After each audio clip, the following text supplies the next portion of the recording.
everyone, I'm Jess, and I'm the content manager here at Course Report. Course Report is the resource for helping people find the right coding boot camps for them. If you haven't used Course Report yet, you should definitely check it out. On Course Report, you can research the best coding boot camps all over the world, from online and in person, and then you can find out which coding languages to learn, where to apply, and how to fund your very own coding boot camp experience. Today, I'm so happy to have Kelsey Graner, Chao, and Darryl Amour joining us to talk about leadership in software engineering. Kelsey graduated from Codesmith just 10 months ago and is now a software engineer at Fusion Medical Staffing. Chao graduated from Codesmith about 4 years ago and is now the CEO at Record 360. And Darryl Amour graduated from Codesmith about 6 years ago and is now a software engineering manager at PayPal. So thanks so much for taking the time out of your days to speak with us today, Kelsey, Darryl, and Abby. I'd like to just first start off with a question about your career changes. What prompted you to make a career change into tech? Let's start with Abby first. Very excited to be here.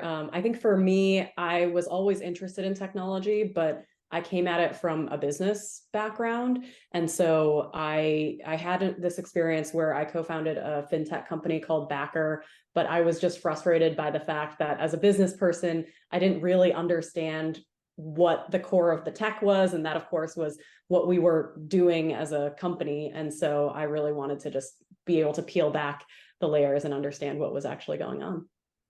And what about you, Darryl?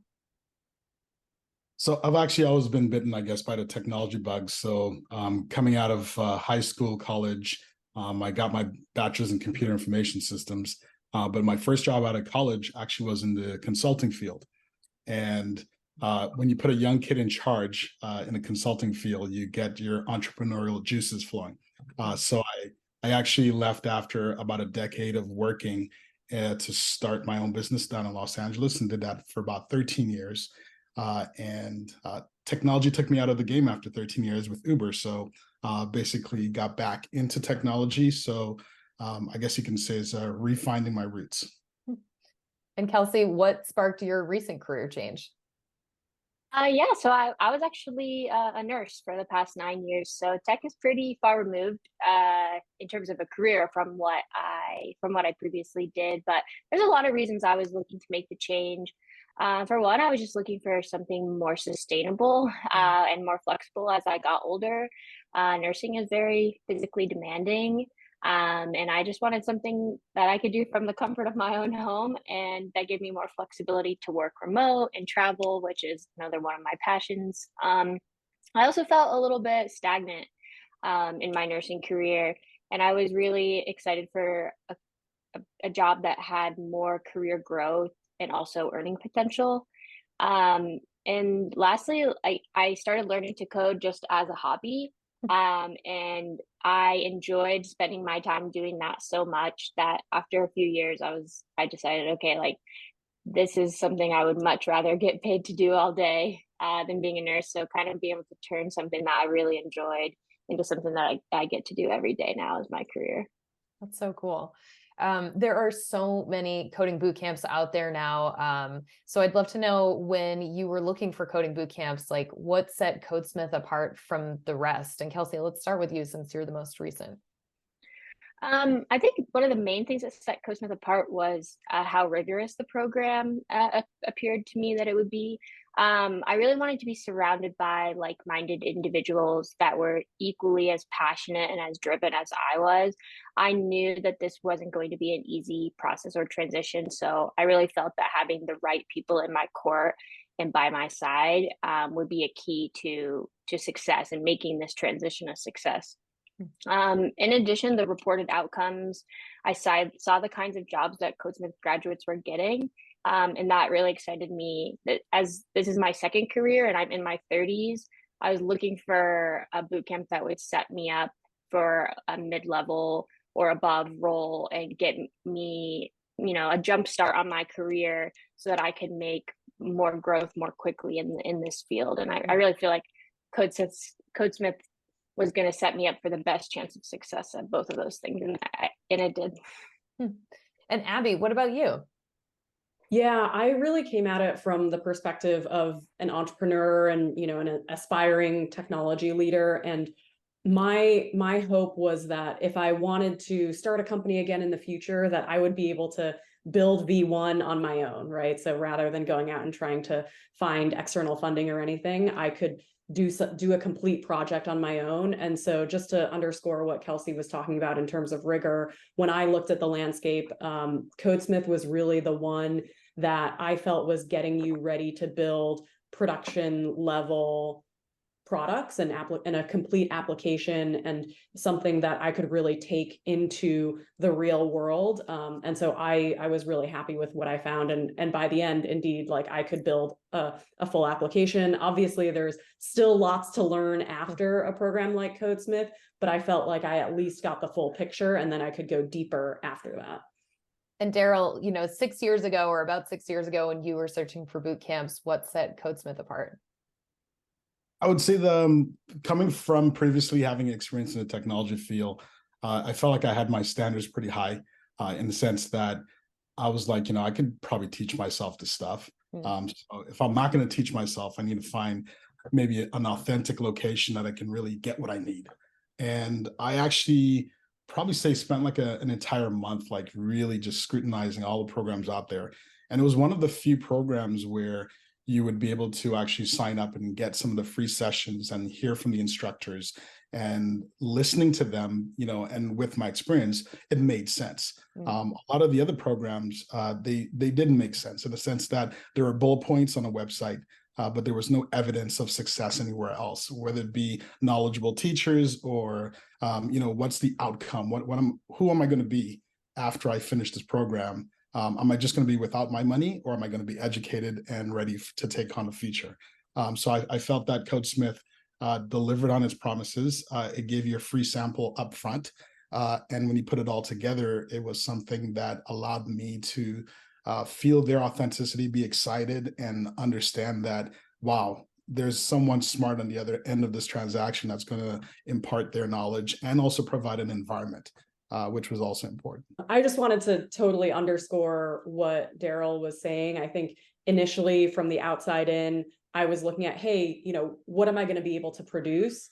But what both of you were saying, what I found and saw in Codesmith was way more than a transactional relationship. It was all this culture that surrounded you and empowered you to learn much more than I thought I would, frankly. And you could see that when you went to a session and saw the passion of, the instructors. And I showed up in that classroom and was like, oh, wow, like this is very impressive. I'm learning from this person. Everybody is super motivated to be there. We're all getting a ton out of this. And this is just, the free version. I haven't even signed up yet.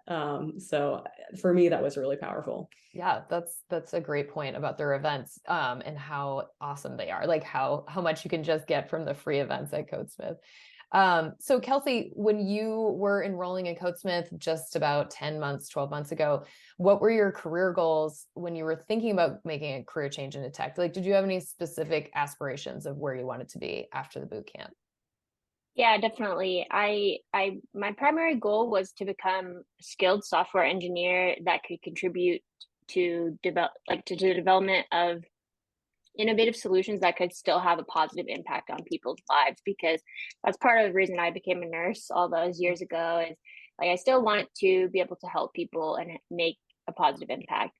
So my main goal was to be able to work at a company where I could work on a product that I was passionate about and that I believe is important to the world.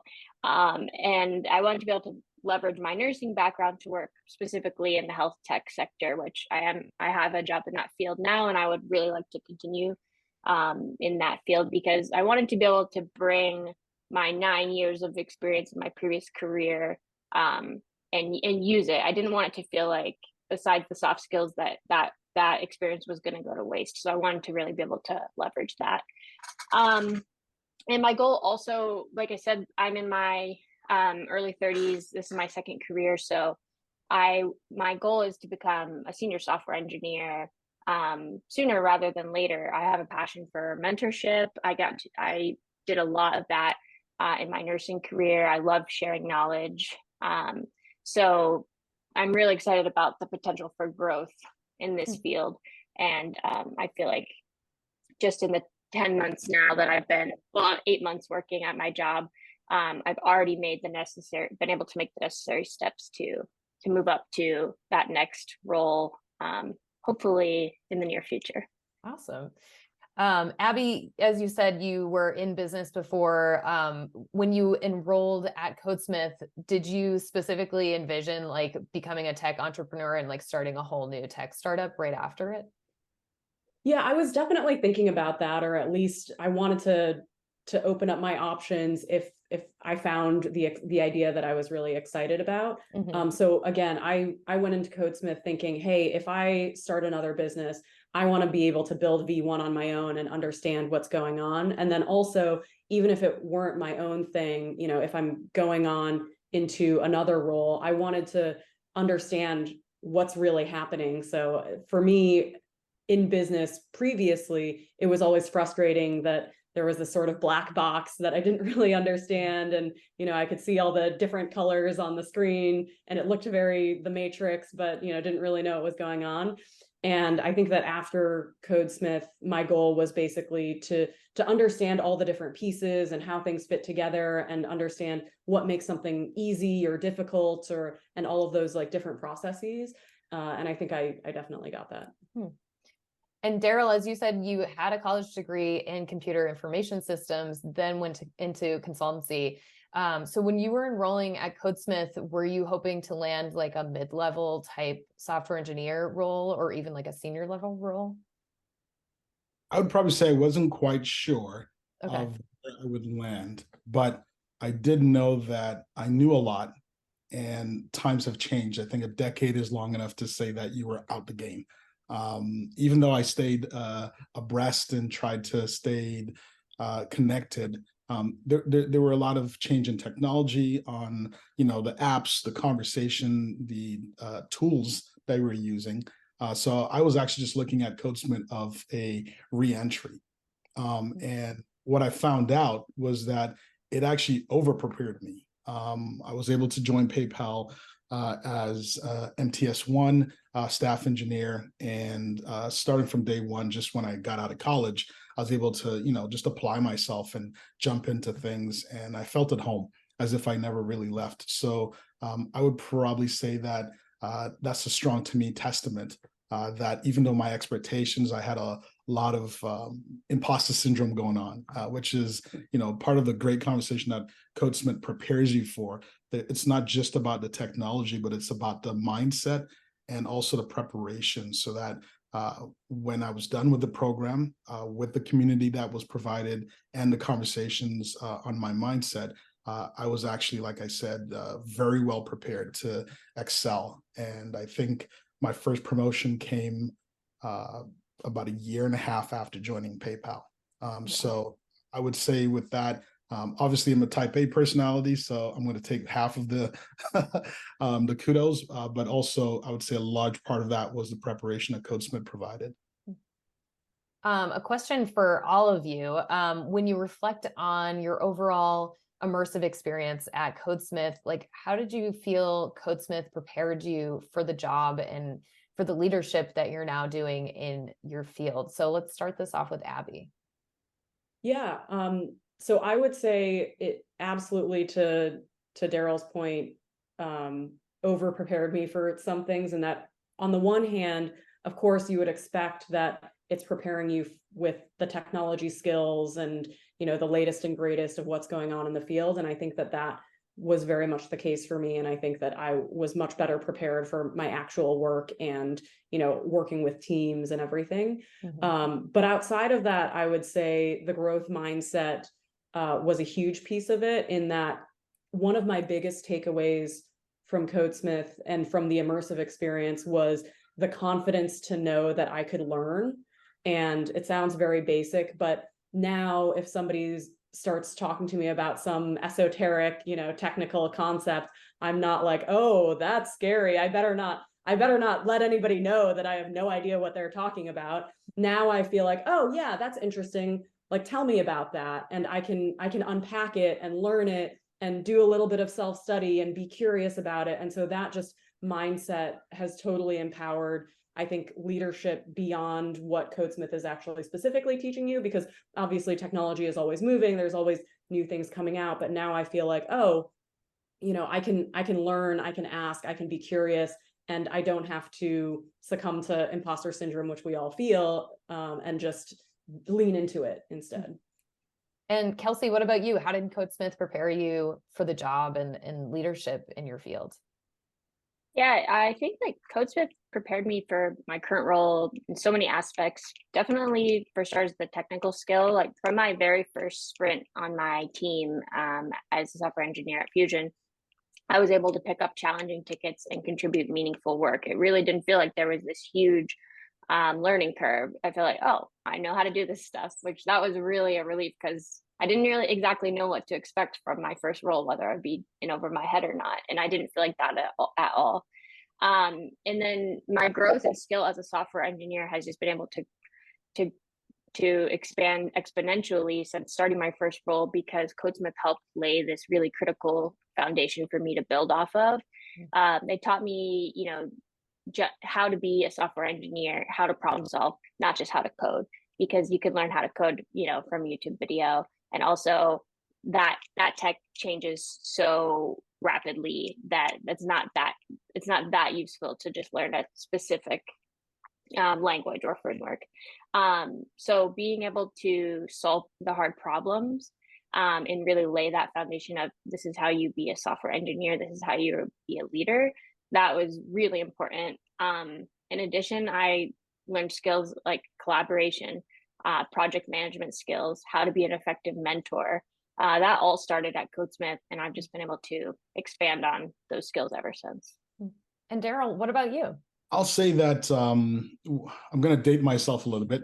So all cards on the table. So I graduated back in '98 from college, and I worked in the industry for about 10 years. And then I left the industry for 13 years. So you can say that by the time I got back in with Codesmith, the language and conversation has changed. So waterfall methodology was something that was the in thing at the time. Power Builder, support of COBOL for Y2K, like the landscape was different. Fast forward, graduating from Codesmith, it taught me about agile methodology, which was just a tweak on what I already knew. But it also took that knowledge and put me in actual team projects where you got to actually exercise that muscle a little bit.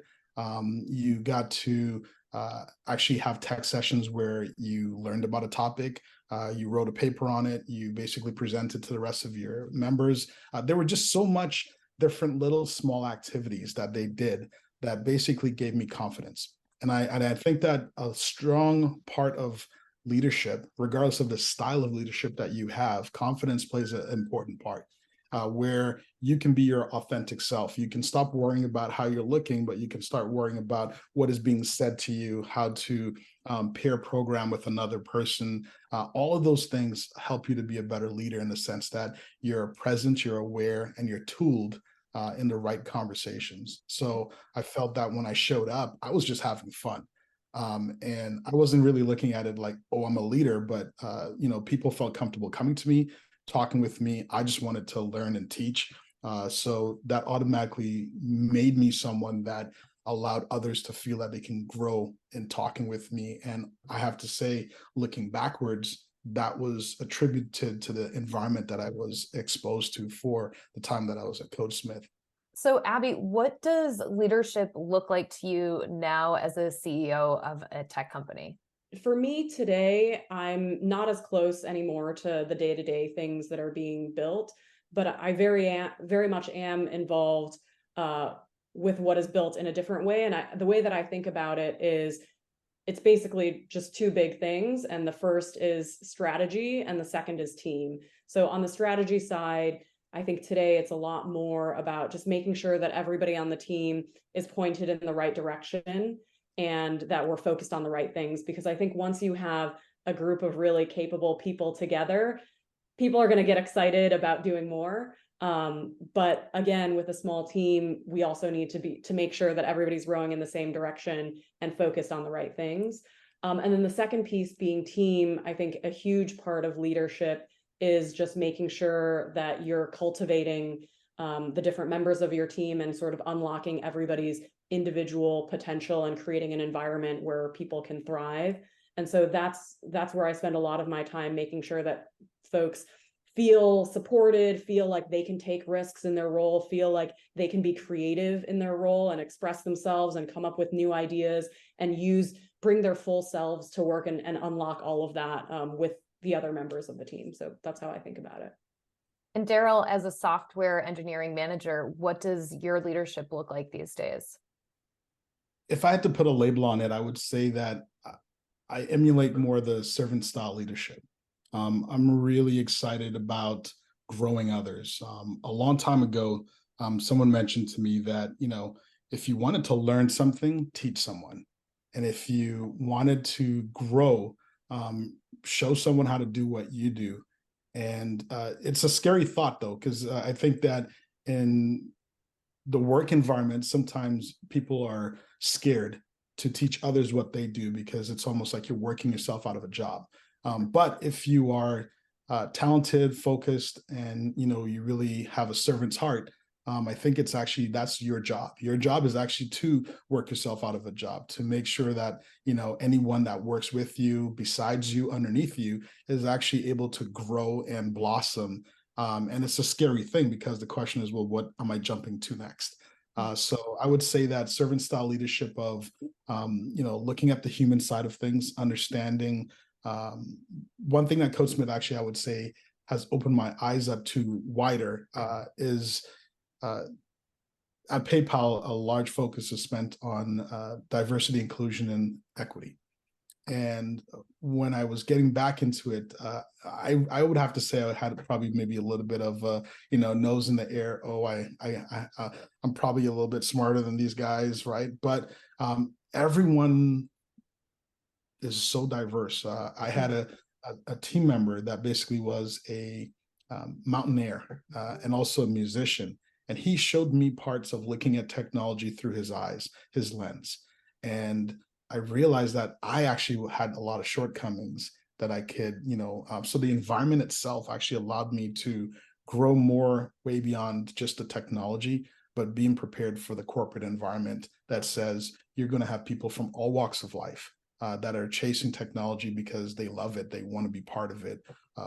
Crypto, in the space that I work at right now, it's exciting and everybody wants to be part of it. So with that, it just allows you to communicate, prepare, and just have a conversation that elevates that everyone is in the party. And how do you actually share what you know and also build upon what others know? And Kelsey, you are just within your first year of your new tech career, but I'd love to know, how has your leadership changed since even graduating from the boot camp? Yeah, I've actually gotten to use my leadership skills more than I expected to at this level in my career. While I'm not in a formal leadership position at this time, that is my goal. So I've been able to take on opportunities to still contribute to leadership opportunities. My technical proficiency has improved a lot in various technologies, so I've been able to serve as a subject matter expert on different parts of the tech stack, which has then allowed me to provide mentorship to other developers on my team and other teams as well. I've also had some opportunities to expand in project ownership. So I've proven to be a leader on my team, and therefore they've entrusted me with more significant responsibilities and have been able to take on architecting a whole front end microservice and different things like that. So kind of baby steps in project ownership and leadership that way. And my communication skills have really improved. Now I can effectively convey technical concepts, share ideas, provide guidance to my peers, because I do really think that clear and concise communication is just a key aspect to leadership. So just building all these skills, and it's been really great to see the kind of growth you can have in just 8 months. Abby, you mentioned that you are really interested in inspiring people on your team to try new things. So I'd love to know how you're actually inspiring people within your tech teams to like take on more leadership roles? Yeah, absolutely. And I think I actually find that we are all leaders, and it's more a matter of making sure that people aren't encumbered or feeling limited more so than trying to create something that's not already there. I think that everybody has, that has some creative, interesting ideas. And so specifically, some of the things that we do are when, a new team member joins the team, I tell everyone like, hey, there are some things here that are working well, and it'll make sense for you to learn how we're doing things, but we're still early in our journey too, and we've never done exactly what we're doing today, and you're coming in with some new and interesting experiences that we can learn from too. So if you see something, there's an amazing window when you're coming into an organization new, where you're going to see things with different eyes. And I encourage everyone to like raise your hand, give suggestions, and point out the things that you're seeing that might be obvious, that all of us who have been in the organization for a while, we've just gotten used to, and we just think that's how we do things. So I think that's one big thing that we do.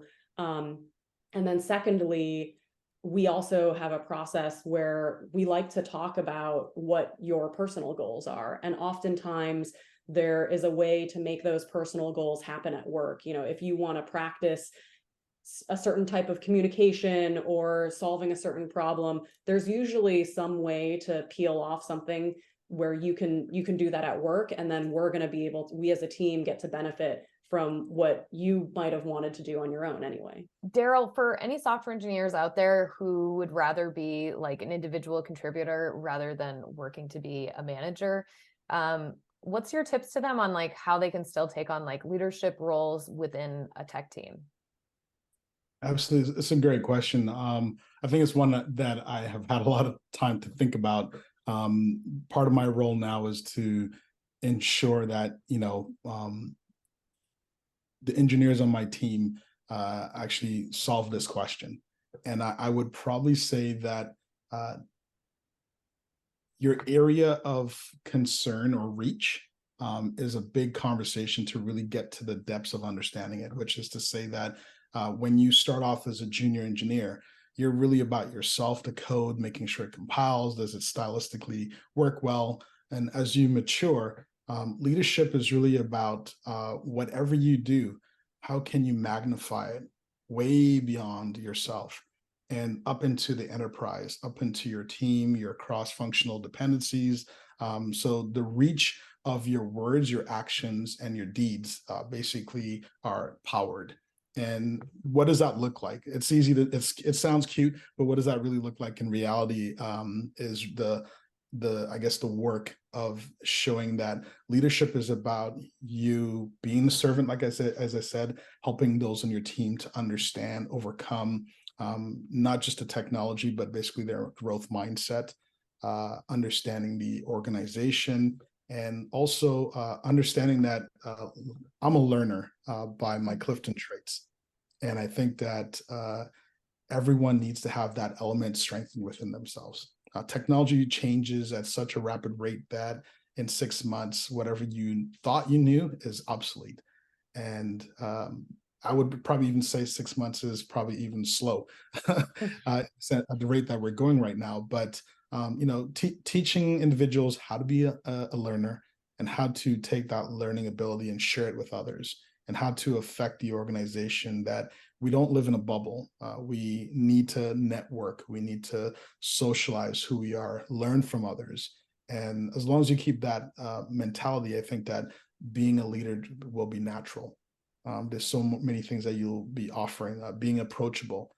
You're a great leader if you're just able to have someone come to you and present a problem, talk with you, discuss it, and actually know that you're not going to either beat them down, or you're at least going to help guide them. So I think leadership is, to me, in my eyes, I'm probably a little bit, how do you say, tunnel vision, but it's really just more about being available to others and showing them the best of yourself. Kelsey, have you found that leadership on a tech team is any different from leadership within a medical team?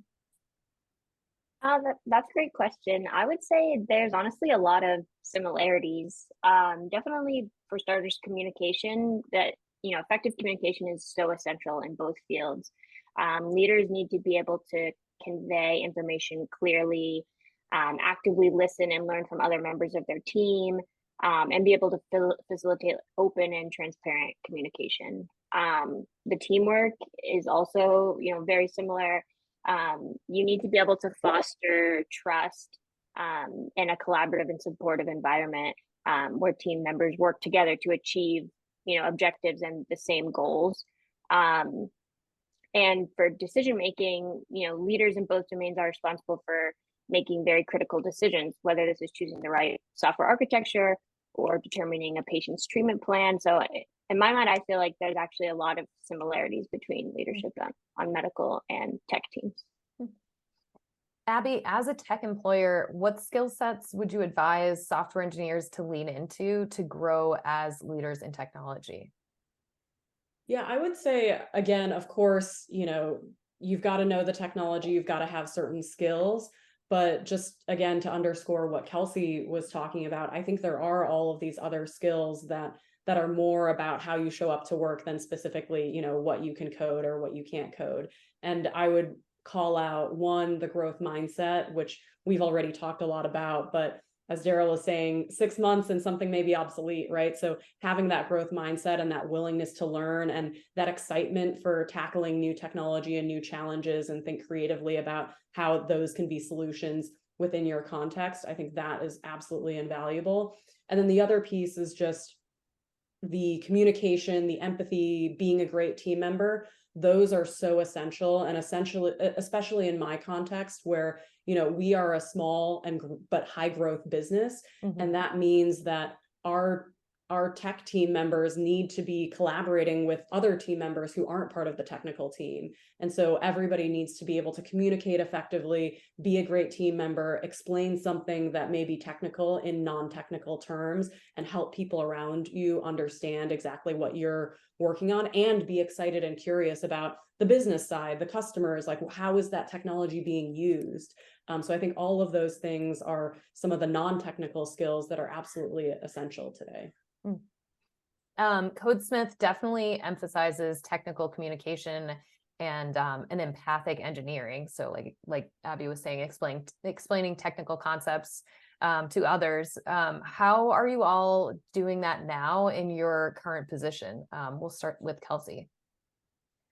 I think it's really important in my daily job. I use it every single day. We have refinement, feasibility, planning meetings where we go over work. And I have to explain to either fellow developers, product, or even non-technical stakeholders why something is or isn't going to work, what possible alternative solutions are, or why there is this bug and why it's causing this. And, being able to reach different audiences with different backgrounds. I've been really able to pull that skill a lot from my career as a nurse as well, which is all about empathetic communication. This skill is so crucial to working in teams, understanding user needs and conveying technical information both to technical and non-technical people, which was very similar in the healthcare field. You get all kinds of coworkers and patients of various backgrounds with various ability to understand and comprehend different messages that you're trying to convey to them, and you have to treat each audience differently, which is very similar to talking to all the different teams and stakeholders in the tech field as well. And Darryl, as a manager, how are you doing this now? I would say sharing the skills with the team on a whole. So PayPal considers itself to be a matrix organization in the sense that there's not really a lot of hierarchy. There is obviously an organizational structure, but everyone should exercise extreme ownership. And part of extreme ownership to be an effective leader is to bring about clarity. And clarity only comes about when you can conversate and explain and share the thoughts that you have, what needs to be accomplished, connecting the dots between enterprise goals and your team's goals. So one of the things I try to do is just drive that point home like relentlessly in my team, which is that anytime there's confusion, stop. Let's get clear. And the question is like, why are we not being clear? And oftentimes it comes down to just empathetic, engineering, like being able to just explain in your own words, what is it that you're trying to do? Like, don't tell me big words. I don't want to have a dictionary. Like, just tell me, like, what were we trying to connect here? And oftentimes people, not everyone has a wonderful vocabulary. Many do, but when they're given the freedom, especially in a global environment, my team encompasses, a large part of South America, India, United States. So you've got people that are fluent in 5 languages, but they're not that great at English. So it allows us to give the freedom of like, what do we need to do in order to bring about clarity for, different languages, cultures, to get the job done and all be on the same page, one team, collaborate together. So I think that's, a daily activity of muscle building.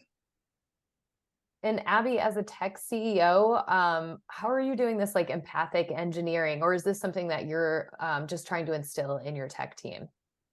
Yeah, I think that this is something that's absolutely essential across, different levels. And I will say, as a CEO, when I'm talking to my engineering leader, I'm really depending on that person to be able to translate between, what's going on at a day-to-day level. Obviously, he's getting in the weeds with his team members about what the specific challenges are. But when we're, sitting in our leadership team and he's explaining to me and other stakeholders what's going on, he can't be using the same technical language, right, that he was using with engineers in order to translate that to, a head of sales or a head of customer experience or to me as well. So I think that it's absolutely a key skill in leadership. And even for me, I'm going to speak differently about certain engineering challenges when I talk to my head of engineering versus when I talk to my board, let's say, or when I talk to a customer. So I think that it's a skill that doesn't go away. That's something that continues to be essential. So now that you've all graduated from Codesmith, either more recently or many years ago, how are you helping this next generation of aspiring engineers succeed? And are they Codesmith grads? Are you mentoring Codesmith grads, or are there other places that you're doing mentorship? Yeah, I'm so passionate about what Codesmith is doing and allowing more people to access these awesome careers that we're seeing here today.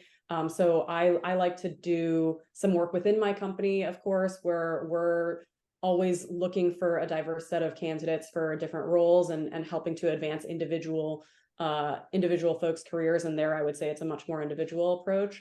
And then personally, I have mentored multiple, Codesmith grads or folks in the process at Codesmith in the past.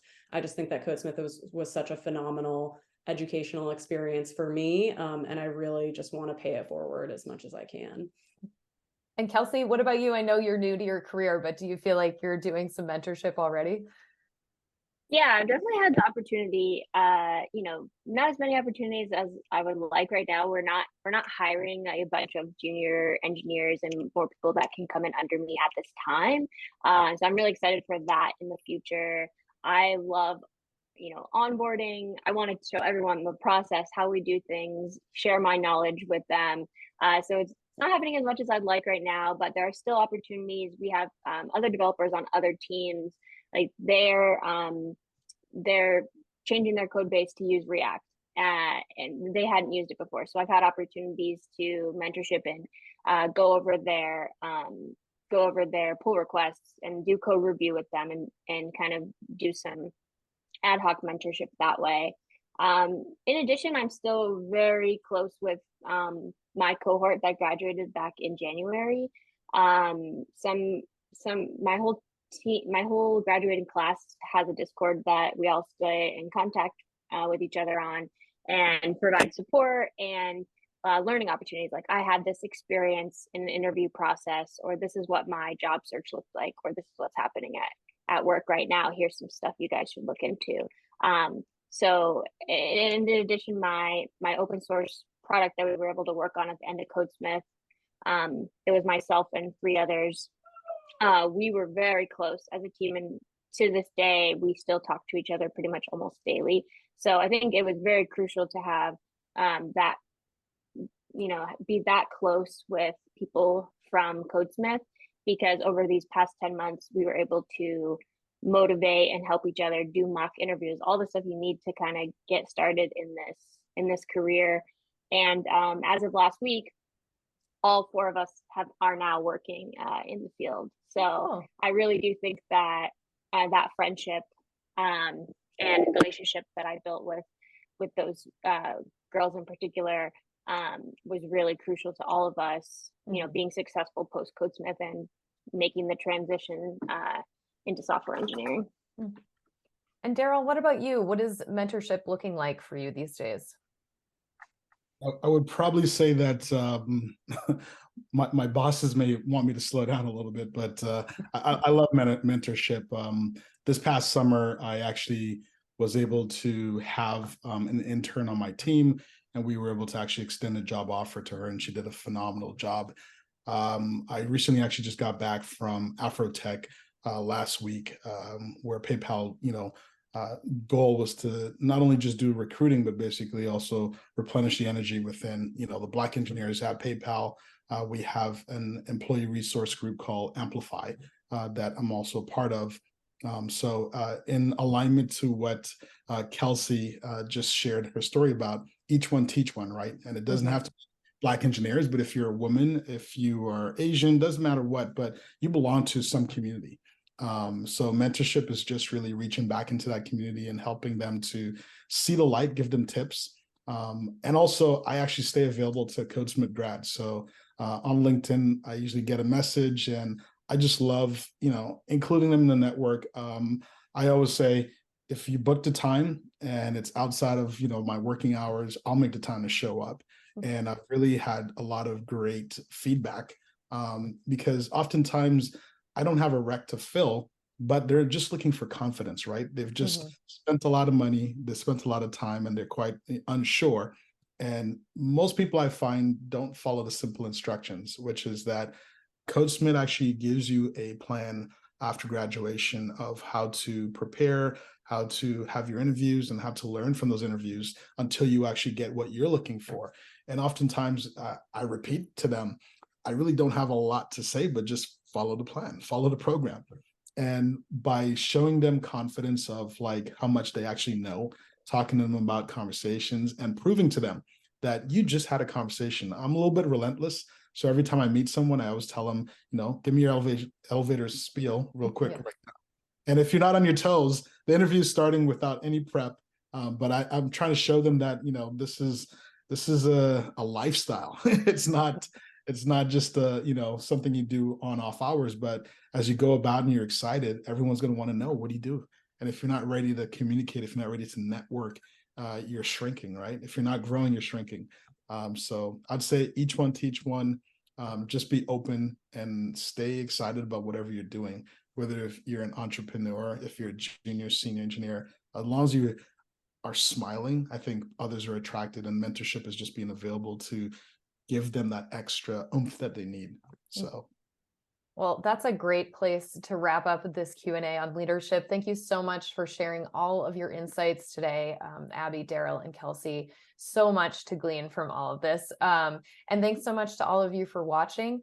We're going to be posting a transcript of this video interview on the Course Report blog with contact information for Codesmith, just in case you're inspired to apply for any of their upcoming online or in-person cohorts.